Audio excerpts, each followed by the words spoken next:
Puede decirse que en Inglaterra es casi un deporte nacional la especulación sobre la verdadera autoría de las obras firmadas por William Shakespeare. Aunque la mayoría está de acuerdo en que el actor y empresario teatral bautizado como Gulielmus Filius Johannes Shakespeare, sin la E tras la K, es el poeta al que idolatramos hoy, hay también muchas voces discordantes y las especulaciones llevan al menos 300 años circulando.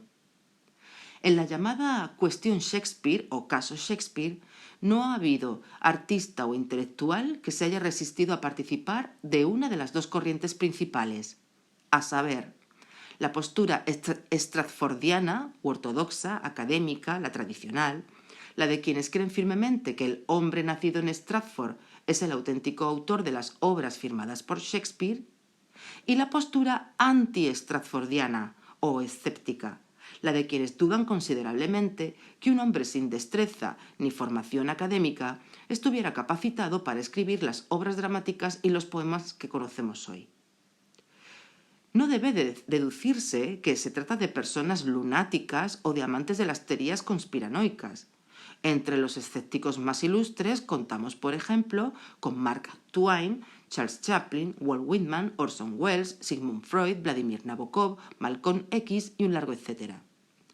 Todas las teorías y conjeturas del sector escéptico han provocado un número considerable de candidatos y también algunas candidatas posibles que alcanza a la mismísima reina Elizabeth I de Inglaterra.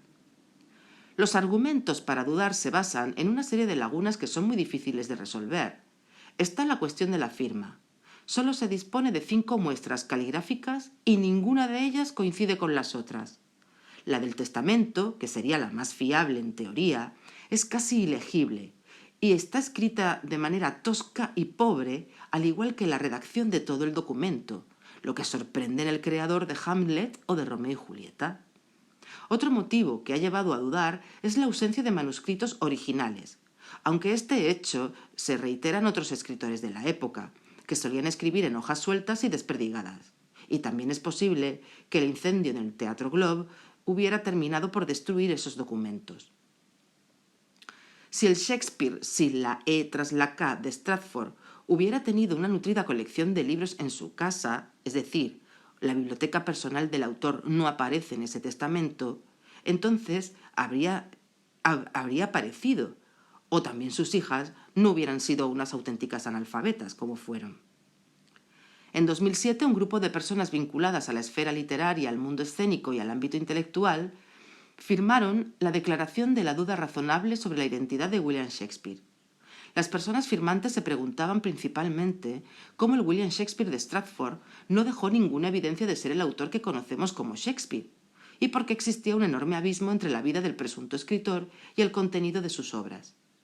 Irónicamente señalan que los 4 motivos a los que se aferran los stratfordianos son precisamente los que suscitan más dudas e interrogantes, como por ejemplo el nombre William Shakespeare, a veces escrito con un guión en medio, Shakespeare, como así aparece en las páginas iniciales de muchos textos, o los ambiguos elogios de Ben Jonson, o sobre todo la efigie y la inscripción del monumento funerario en Stratford.